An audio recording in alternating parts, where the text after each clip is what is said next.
my name is Sean Hetich. I am here today to speak with everybody about why I just merged my real estate brokerage with Real Broker. I think the number one reason why I was looking at doing something and making a change with my brokerage is I started to really reflect back on where am I going to be with my company in the next 5, 10, 15 years.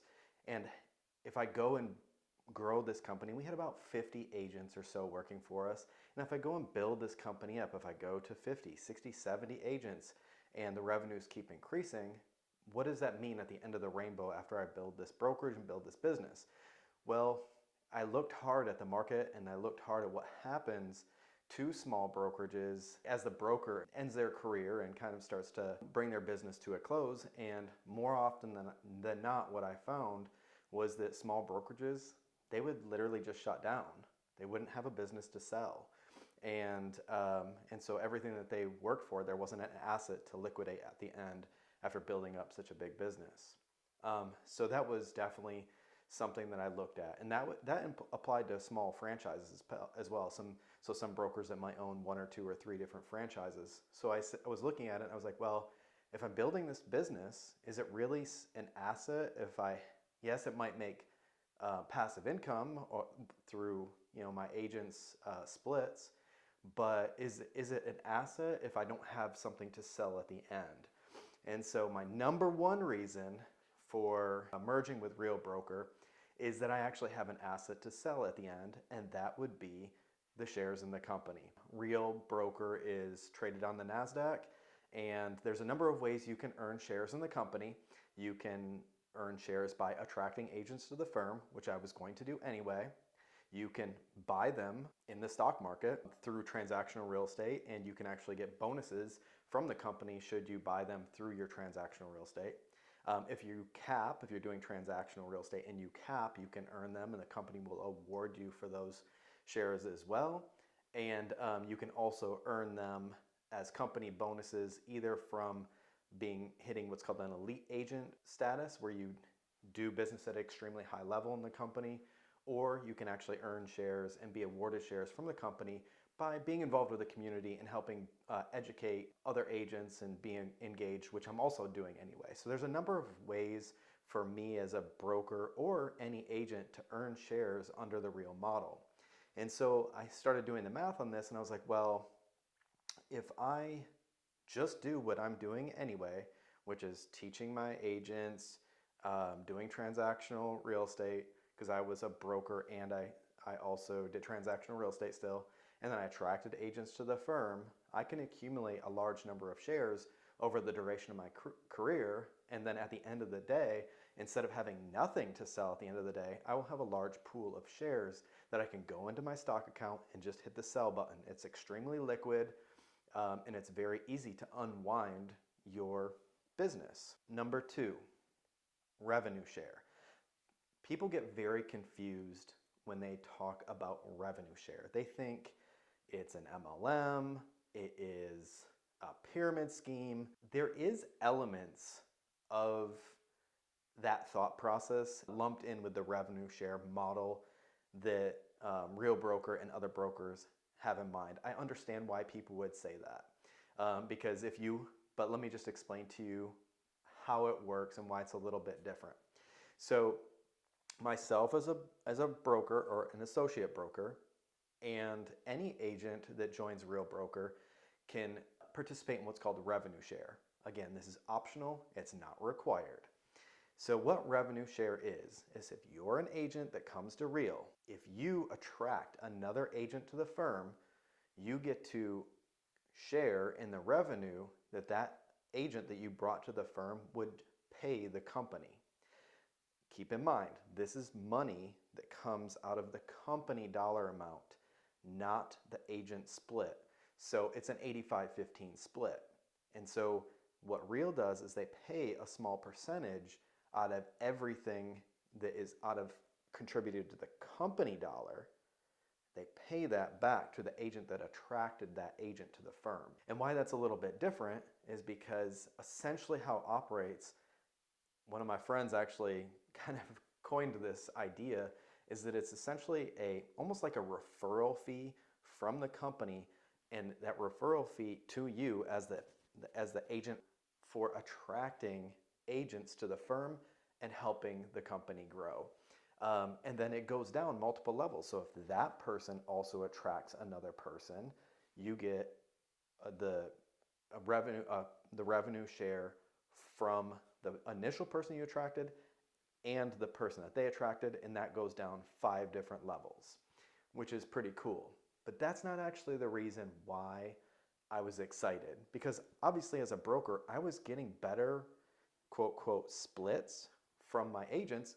We were on 80-20, 80 to the agent, 20% to the company, and then we would let them cap to 100%.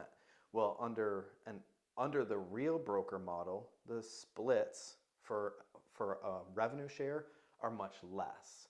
But the reason why it was super, super important to me is they had 2 different things. One of them they've done since inception, which I'll talk about shortly, and one they're just starting to announce. The thing that actually motivated me the most out of all of the things that Real Broker brings to the table, this is the thing that actually quote, quote, sold me, is that the revenue share is willable. So what happens if I'm under my traditional brokerage model and I pass away? All of the agents' licenses automatically get sent back to the state, and those agents just disperse amongst all the other brokerages in town, right?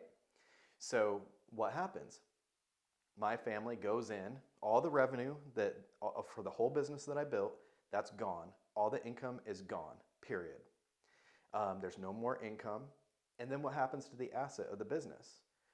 Instead of having a bunch of shares to sell, coming back to the stock ownership, they now have all of these shares that they can liquidate as well. So there's a company to sell, an asset to sell, and the income stream from what I built over my years stays in place.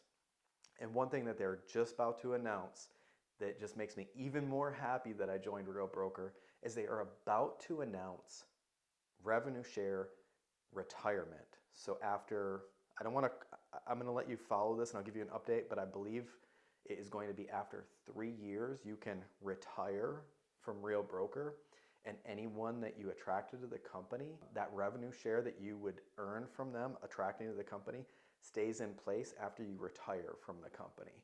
So now it's really cool because now I have something that I can sell and I have a sustainable income stream that goes into retirement.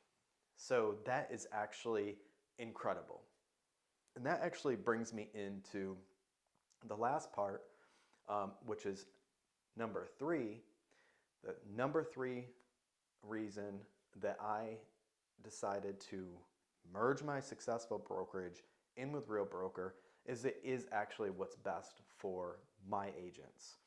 And that's a difficult thing to face when you look at your model and you say, hey, this model probably isn't going to be relevant in the next 5 to 10 years because the agent ownership models are just the best thing out there. That's like a hard thing to look in the mirror and realize that you're not super relevant anymore and you're going to get phased out over the next however many years it takes to do this. But it is going to, in my opinion, I think that the agent ownership models will be the predominant real estate brokerage model that most agents join very soon, and everyone else is going to either going to have to adapt or die in some capacity. So having said that, I looked at this and I said, okay, well, what is the biggest problem for the agents? Well, as an agent, you're 1099, you don't have a retirement, you don't have a pension, you don't have a 401k, you don't have health care. There's just a lot of different things that you don't get as an agent. You basically go do real estate transactions, your broker takes a cut, you go home, and good luck. So if you're not great with money, you don't have a lot left at the end of the day to work with in terms of, like, especially if you're not good with budgeting and planning and things like that.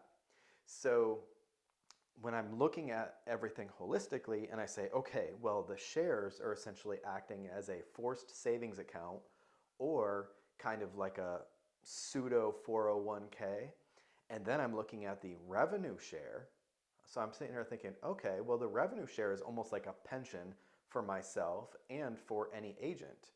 So, whereas we don't have anything now. And also, like, just a comment on the revenue share for just a moment. If an agent attracts, some of my agents would attract other agents to our firm, which is awesome, but they didn't get anything for it. So that's just because they do good quality business. So you don't have to be like this recruiter. I hate that phrase recruiting. I love the fact that Real focuses on the phrase agent attraction because we focus very much on high professionalism. And so if you're a highly professional agent and you're with an awesome brokerage, other awesome agents naturally are going to ask you, hey, what's this Real Broker thing about? Or my company was called District South. Hey, what's going on at District South? And so over your career, agents are going to organically just proactively ask you as an agent about your firm, especially if you have a good deal together. Or if you have a good deal together and you like that person, you can proactively say, hey, I think you should take a look at this because you have a lot to gain from this model, right? So looking at that, you say, okay, well, now you have this situation where organically agents can build a business of revenue from attracting agents to the firm, but it's not really changing anything that they would normally be doing anyway. And the thing that drives me crazy is, you really want to attract like great quality agents because the whole system only works if people are helping the general public buy and sell houses and they're doing it with a good reputation and at a high level of professionalism.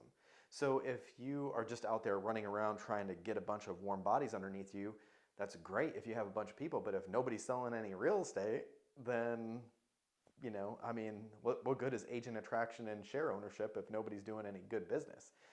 So having said that, when I was looking at this, I was looking at the shares, I was looking at the revenue share, and then and I was just kind of looking at everything all together, and ultimately, it was what was best for the agents. And also the last thing that was really good for the agents is the fact that even if you aren't interested in the shares and you aren't interested in any revenue share, you don't care about any of that stuff, you love your transactional real estate, it's one of the most competitive transactional splits for an agent in the industry as well, which is incredibly important right now when you have like contracting revenues. So they're like at an 85-15 split. You can cap to 100% after only paying in $12,000 to the company dollar. So like for every single facet of the business, it just became better and better. So just to recap, number one, share ownership, something to liquidate. Number two, revenue share. It's willable, you can retire with it, and you earn passive income along the way. Number three, best for the agent. And that's why we joined Real Brokerage. So if you are a broker, you run a team, you're an individual agent, and you want to know more about Real Broker, I would love to connect with you. You can contact me on my cell phone, you can call me or text me, you can email me, you can reach me on Instagram, you can DM me on Facebook. Any way that you want to reach out to me, I'll be happy to help you, and I can help you make the transition and just learn more about the company and just in general. I would love to connect. Please get a hold of me.